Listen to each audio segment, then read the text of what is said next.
Saudi अरब में जो दारुल हुकूमत रियाद है वहाँ अमरीकी एम्बेसी के ऊपर धमाका हुआ है बड़ा खौफनाक, और उसके मनाज़िर जो हैं वो रिपोर्ट किए जा रहे हैं। अभी ये सोशल मीडिया पे आई है खबर, कुछ इसराइली मीडिया इसको रिपोर्ट कर रहा है। इसकी तस्दीक अभी नहीं हो सकी, लेकिन ये धमाका रिपोर्ट हुआ है।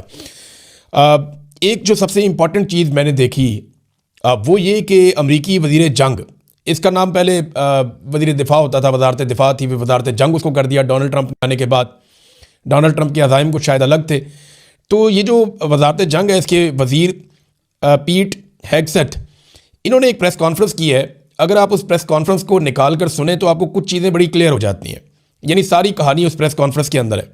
यानी उनके जुमले, उनके अल्फाज तो आप एक तरफ रख देना, उन्होंने कुछ बड़ी मुतासब बातें भी की हैं दीन को लेकर, इस्लाम को लेकर, मज़ाहिब को लेकर। खुद उनके अपने अकायद दुनिया जानती है, लेकिन चलें सिर्फ उनकी बॉडी लैंग्वेज पे बात करते हैं। काफ़ी फ़िक्रमंदी उनके चेहरे पे नज़र आ रही थी। फिर एक तज़ब्ज़ुब था, एक बौखलाहट थी उनके चेहरे पे नज़र आ रही थी। फिर जो वो अल्फाज बोल रहे थे ना, वो बार बार उनके होंठ खुश्क हो रहे थे, वो अपनी ज़बान अपने होंठों पे फेर रहे थे बार बार। वो अपना वज़न बरकरार नहीं रख पा रहे थे, कभी एक टांग के ऊपर सारा वज़न डालते थे, कभी दूसरी टांग के ऊपर सारा वज़न डालते थे। ये चीज़ें बताती हैं कि जो बोलने वाला है वो पूरा कॉन्फिडेंट नहीं है, और जो सिचुएशन वो बताना चाह रहा है एक्चुअली वो सूरत हाल नहीं है।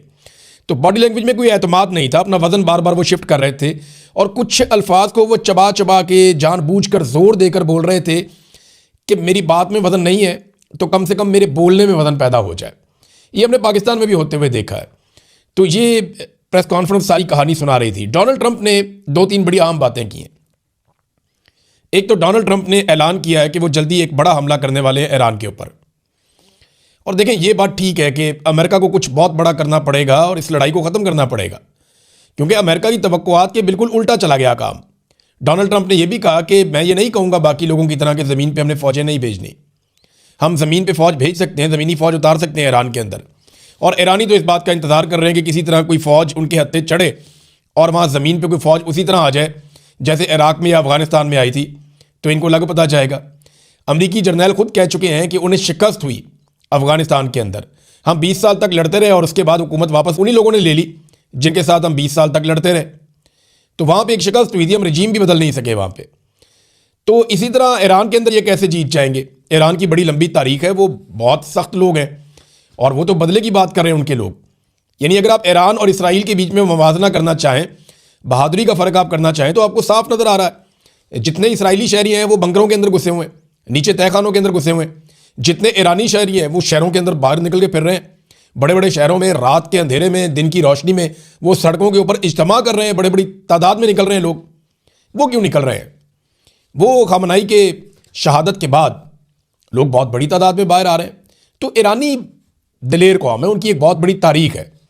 इसराइली जो हैं वो अब बुज़दिली दिखा रहे हैं, उनके पास सहूलतें बहुत ज़्यादा हैं, वो बहुत ज़्यादा आसान पसंद हो गए हैं, उनकी ज़िंदगी बहुत आसान हो गई है, आसाइशों वाली ज़िंदगी है। तो वो सारे बंकरों में चले जाते हैं, वो लड़ने में बिलीव नहीं करते और वो कोशिश करते हैं कि उनके हिस्से की लड़ाई कोई और लड़े। अब ईरान ने क्या किया? ईरान ताबड़तोड़ हमले कर रहा है। ईरान ने इसराइल को तख्ता मश्क बना लिया। इसराइली शहरों के ऊपर वो ऐसे बम मारता है जैसे बारिश कर रहा है बमों की, और छोटे और बड़े मिसाइल ईरान इस्तेमाल कर रहा है। फिर मिसाइलों की तादाद भी उनकी बहुत ज़्यादा है, इस बारे में कोई रिपोर्टें भी आ गई हैं, मैं आपके साथ शेयर कर देता हूँ। तो ईरान ने एक और दावा किया कि जो अब्राहम लिंकन तैयारा बरदार एक शिप है, बहुत बड़ा बहरी जहाज़ है, बेड़ा है अमेरिका का, वो इस खित्ते से दूर भाग रहा है और वो यहाँ से पीछे हट रहा है। और उसकी वजह यह है कि ईरानी मिसाइलों की हदूद से वो बाहर निकलना चाहता है, और उनके लिए प्रॉब्लम यह है कि वो बहुत कीमती है, उसके ऊपर उनके तैयारे भी हैं, उसके ऊपर उनकी बड़ा सेटअप लगा हुआ है। अगर वो तबाह हो जाता है तो अमेरिका का तो बहुत बड़ा नुकसान हो जाएगा। दुनिया को जिन अपने बहरी बेड़ों के जरिए से अमेरिका दबाता है उनमें एक बहरी बेड़ा ये भी है। तो ईरान का ये दावा है कि वो इस खित्ते से भाग रहा है। दूसरा, ईरान का दावा है कि बहुत बड़ी तादाद में उन्होंने अमेरिकन फौजी मारे हैं, जबकि अमेरिकन ने अब एतराफ़ किया है कि 6 फौजी उनके मारे गए हैं और 20 के करीब उनके फौजी ज़ख्मी हुए हैं। ये अमेरिकन एतराफ़ है। अब देखिए, दोनों तरफ से चीज़ों को एग्जेजरेट तो किया जाता है जब भी जंग होती है। जब भी जंग होती है ऐसा होता है, ईरान अमेरिकन फौजियों की हलाकतें ज़्यादा बताएगा और अमेरिका कम बताएगा, ये तो होगा। लेकिन मैं आपके सामने सिचुएशन फिर भी रख रहा हूँ। चीन ने और रूस ने ईरान की मुकम्मल सपोर्ट का ऐलान किया है। उन्होंने कहा जी ईरान को पूरा हक है कि वो अपना दिफा करे और अपनी खुद मुख्तारी का दिफा करे, और वो हर लिहाज से साथ हैं ईरान के। उन्होंने कहा जी भरपूर हमायत की हम यकीन दहानी करवाते हैं। ये दोनों मुल्कों के वज़राए ख़ारजा के अंदर राब्ता हुआ है। चीन ने अमेरिका और इसराइल की खुलकर मजम्मत भी कर दी है और लड़ाई फैलने के खदशे का इजहार भी किया, और यही बात रशिया ने भी की है। रशिया ने ना सिर्फ ईरान का साथ दिया, बल्कि ये कहा कि वो इस हमले की मजम्मत करते हैं जो अमेरिका ने और इसराइल ने की है, बल्कि ईरान के दिफा का हक तस्लीम करते हैं और ईरान की भरपूर हमायत भी करते हैं। रूस ने भी वही कहा। लेकिन इसमें जो एक और बड़ी इंपॉर्टेंट चीज़ है वो ये है कि रूस के एक अहम ओहदेदार हैं और पुतिन के बहुत अच्छे साथी हैं, बहुत करीबी साथी हैं, दिमित्री मेदवेदेव, ये उनका नाम है। इनके नाम भी लेना बहुत मुश्किल होता है, ऐसे ही कोई नाम है, लेकिन दिमित्री पहला वर्ड है उनका, और बड़े अहम ओहदेदार हैं रशिया के। उन्होंने खबरदार किया है और ये वार्निंग जारी की है कि अगर डोनाल्ड ट्रंप नहीं रुकते तो यकीनी तौर पे तीसरी जंग अजीम शुरू हो सकती है, यानी एक आलमी जंग लग सकती है। और ये पुतिन के बहुत करीबी साथी हैं। इन्होंने कहा अमेरिका ने खुद को और दुनिया को एक रिस्क में डाल दिया है। ये जो अमेरिका ने किया ये उन्हें नहीं करना चाहिए था। अब अमेरिका भी रिस्क में है और दुनिया भी रिस्क में है। द इकोनॉमिस्ट ने एक रिपोर्ट लिखी है और ये बात रशिया की ठीक है, चाइना भी ठीक बात कर रहा है कि अमेरिका ने अजीबोगरीब पंगा ले लिया, ये लड़ाई फैल सकती है। द इकोनॉमिस्ट का यह कहना है कि बहुत इम्कान है कि जंग अमेरिका हार जाएगा। और माजी में बराक ओबामा पर इसी बारे में तनकीद करने वाला डोनाल्ड ट्रंप वो कैसे अपने फौजियों को इस हलाकत में डाल सकता है। यानी डोनाल्ड ट्रंप ने कहा था बराक ओबामा को कि ये अपनी मकबूलियत को बढ़ाने के लिए ईरान के ऊपर अटैक कर सकता है, और अब डोनाल्ड ट्रंप ने खुद ईरान के ऊपर अटैक कर दिया है। और प्रॉब्लम पीछे दो बताए जा रहे हैं। तो मिड टर्म इलेक्शन जो आ रहा है अमेरिका में, डोनाल्ड ट्रंप की कोई तैयारी नहीं है, वो इलेक्शन जीतने की पोजीशन में बिल्कुल नहीं है। तो डोनाल्ड ट्रंप का मुहासबा भी हो सकता है। डोनाल्ड ट्रंप को जो है वो इंपीचमेंट का सामना भी करना पड़ सकता है, और उन्होंने खुद कहा डोनाल्ड ट्रंप ने कि अगर मैं ये मिड टर्म हार गया तो मेरी इंपीचमेंट पक्की है। दूसरा जो एप्स्टीन फाइल है, जिसके बारे में हमें मौका नहीं मिला बात करने का, क्योंकि पाकिस्तान में इतने हालात ख़राब हैं, छोटे छोटे बच्चों के साथ जो ज़्यादतियों के मामलात हैं, उसमें डोनाल्ड ट्रंप का नाम आ रहा है और वो बहुत बुरी तरह फंस रहे हैं। तो इन सारी चीज़ों से बचने के लिए डोनाल्ड ट्रंप ने हड़बड़ा के इसराइल के कहने के ऊपर अटैक कर दिया ईरान पे, और वहाँ पे वो फंस गए। उन्हें लगता था कि 2-4 दिन में वो अपने अहदाफ हासिल कर लेंगे, लेकिन वो अहदाफ से लगातार दूर होते चले जा रहे हैं। वॉशिंगटन पोस्ट ने भी एक बड़ी अहम खबर दी है, और उनकी खबर के मुताबिक, ये खबर मैं आपको पढ़ के सुनाता हूँ, बड़ी इंटरेस्टिंग है। और उन्होंने कहा जी कि ट्रंप इंतजामिया के अरकान और पेंटागन में ईरान के तनाज़े को काबू से बाहर जाने के खदशात में इजाफा हो रहा है। अमेरिका को खदशा है कि ईरान से जंग चंद हफ्तों तक तूल पड़ सकती है। तवील लड़ाई से अमेरिका के फ़िज़ाई दिफाई ज़खायर ख़त्म हो सकते हैं, क्योंकि एक आने वाले मिसाइल को रोकने के लिए आमतौर पर 2 से 3 इंटरसेप्टर्स दरकार होते हैं। ये इंटरसेप्टर्स वो मिसाइल होते हैं जो आने वाले मिसाइल को या आने वाले ड्रोन अटैक को ये उसको रोकते हैं, और ये एक को रोकने के लिए 2-3 जो है वो हवा में जाते हैं। अब ज़रा आप फ़र्क चेक करें कि फ़र्क कितना ज़्यादा है।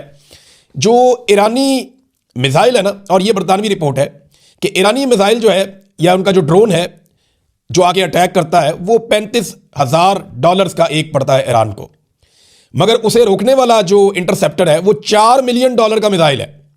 एक $4 मिलियन का है, तो 100 गुना से ज़्यादा महंगा है।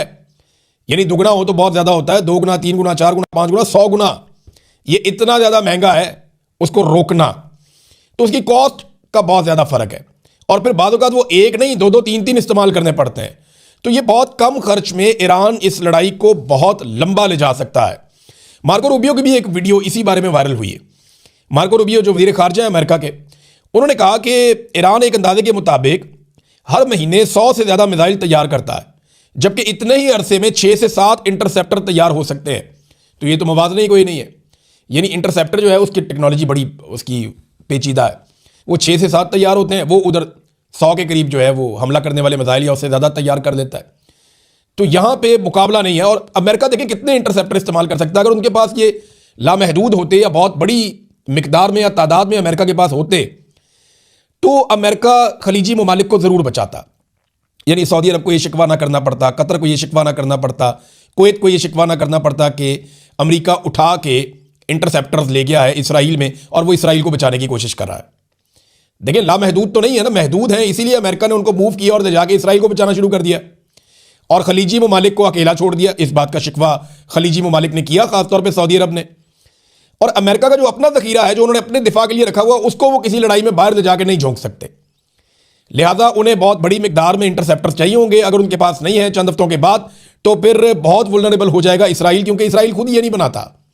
इसराइल खुद जितने हथियार बनाता है वो इस काबिल नहीं है कि वो ईरान का मुकाबला करें। और ईरान अगर लगातार हथियार बनाता जाता है और रशिया और चाइना की सपोर्ट उनके साथ रहती है, फिर बड़ी मुसीबत बन जाएगी, बहुत बड़ी मुसीबत बन जाएगी। और जंग फैलने का खदशा ये चाइना कह रहा है, और तीसरी आलमी जंग का खतरा है ये रशिया कह रहा है और ये बात फेंकी नहीं जा सकती।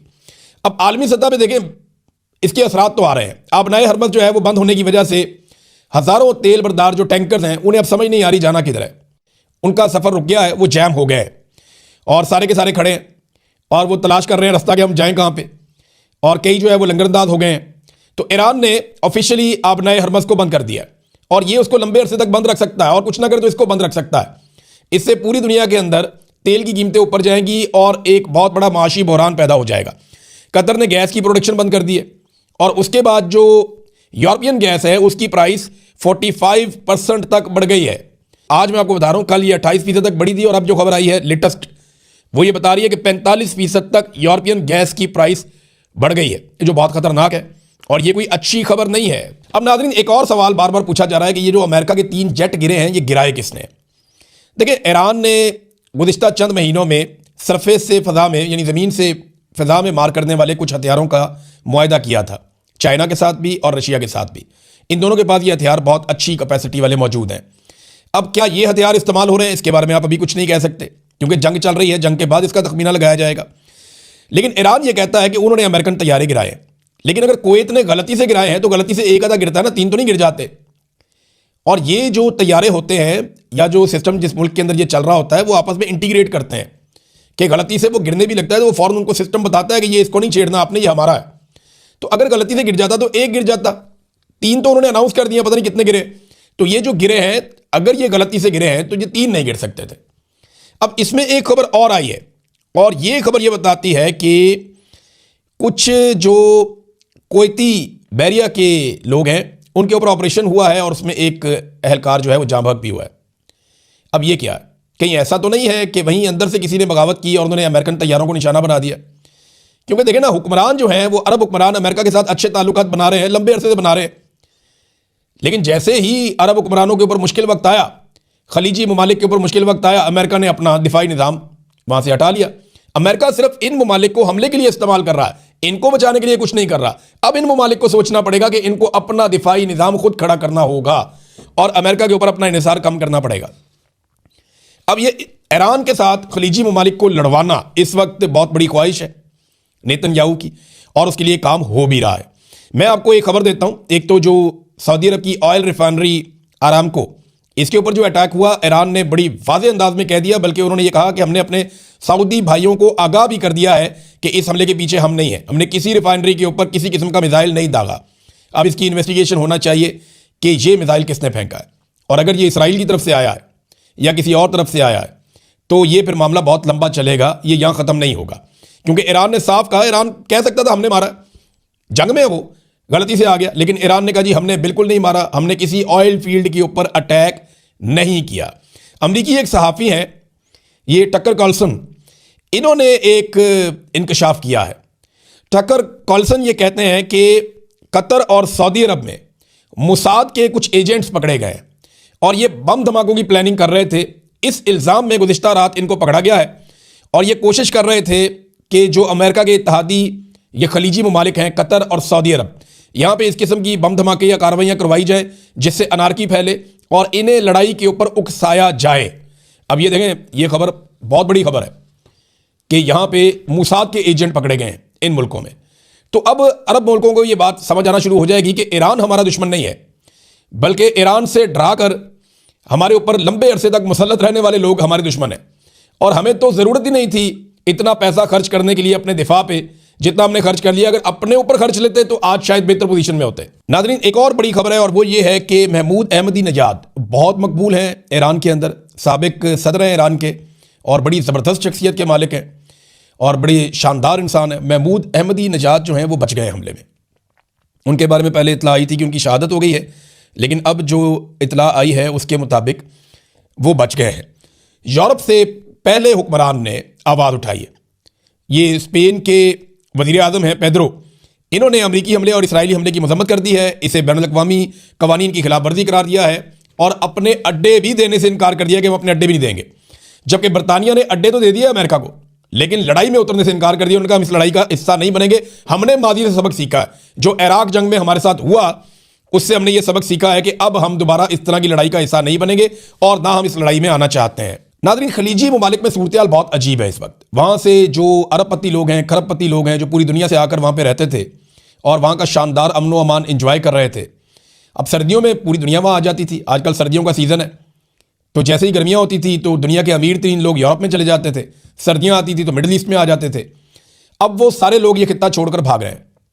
इसके लिए Khalid international airport, king Khalid international airport है रियाद में, उसको इस्तेमाल कर रहे हैं और गाड़ियों की कतारें लगी हुई हैं।